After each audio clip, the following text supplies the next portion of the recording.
airport. I have a 310R behind me here that is currently for sale, and we're just going to do a little bit of a walk around and chat about the aircraft. So this is a Canadian registered Cessna 310R. It's a 1979 model. So the aircraft is equipped with 2 auxiliary wing lockers. They store up to 120 pounds of cargo each. They travel right back here and go all the way up front as well. No auxiliary fuel in this particular aircraft in the wing locker area.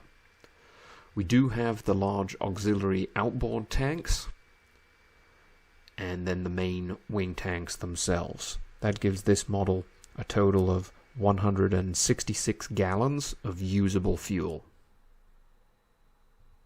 That's 51 gallons in each main and the remainder in the outboard auxes.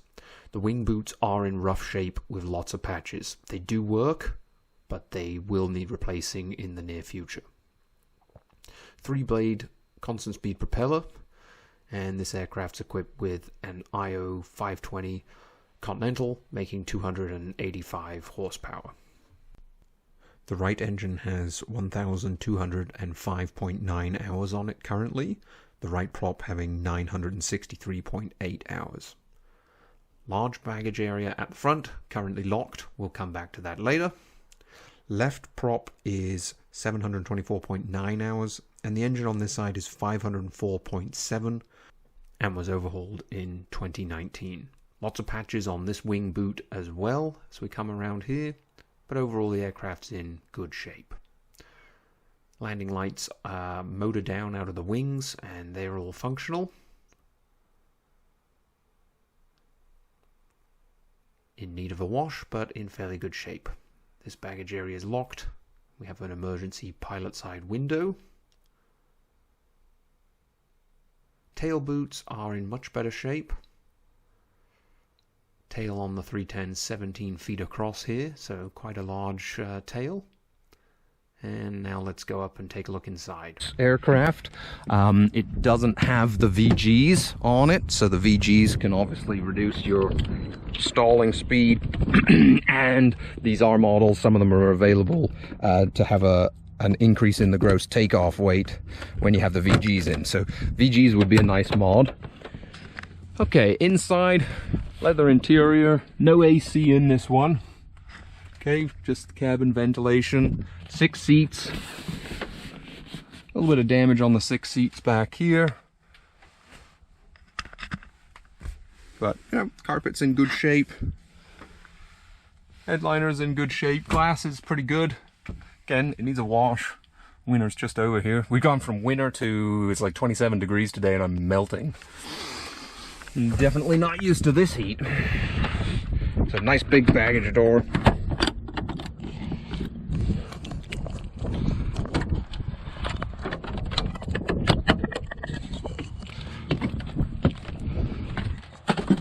All right, 430 WAS, totally functional. Linked to the Bendix King HSI, that works pretty nicely. And then you got a VOR to your nav2 for backup, transponder and ADF.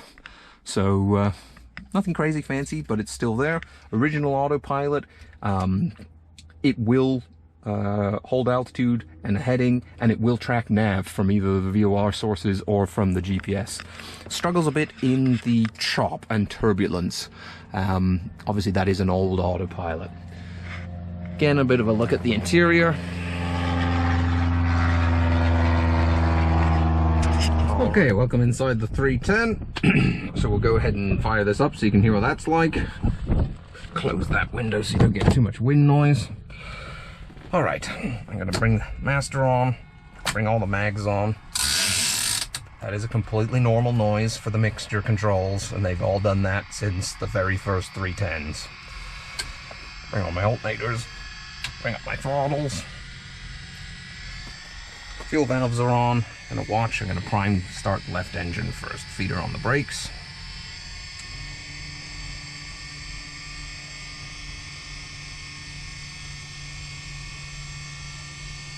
Okay, 8 seconds of primer there. and then we'll hit the starter. Clear prop!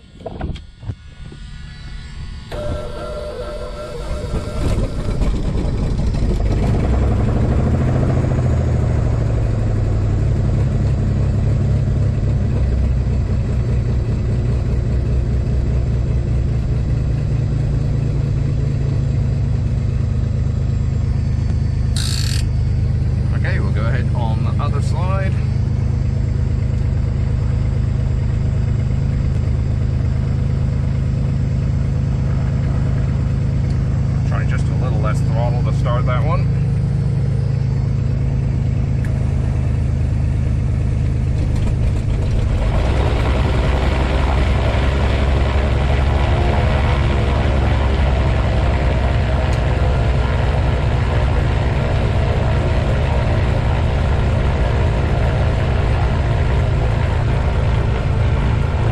Good oil pressures there.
They're both receiving, and that works with the speakers. We never had any problems with the radio communication in it.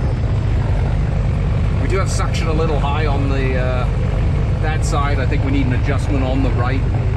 New pumps were installed recently, and just making sure that they're all set up properly. So that would need to be turned down. There is not an annual on the airplane at this time, so it'd be bought without an annual. So you're going to need oil, filters, you know, standard stuff, air filters that would be associated with the annual as well. It needs the pitot-static transponder correlation doing. It needs the heater AD dealing with, that's expired. It needs the ELT certifying. Again, pretty standard stuff. And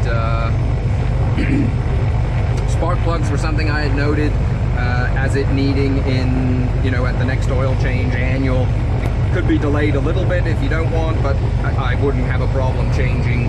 I think it was 15 of the spark plugs that I wanted to and identified as needing changing. Boxes are pretty much empty at the moment.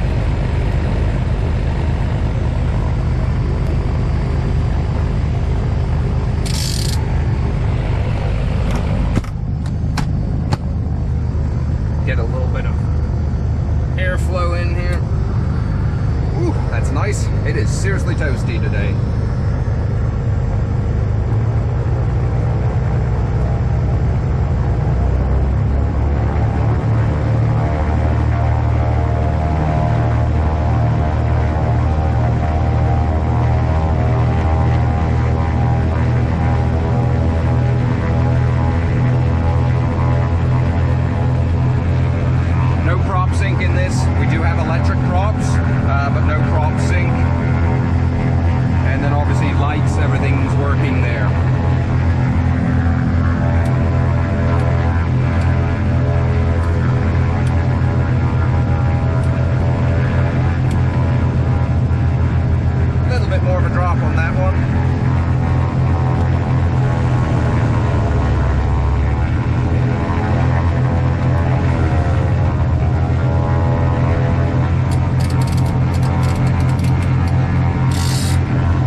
And there's idle there. A little bit of a splay in the idle, left sitting just a little bit higher. 50 RPM, not much.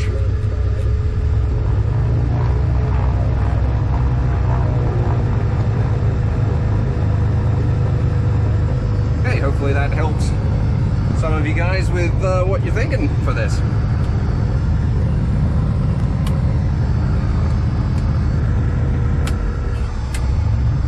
Live mags checked.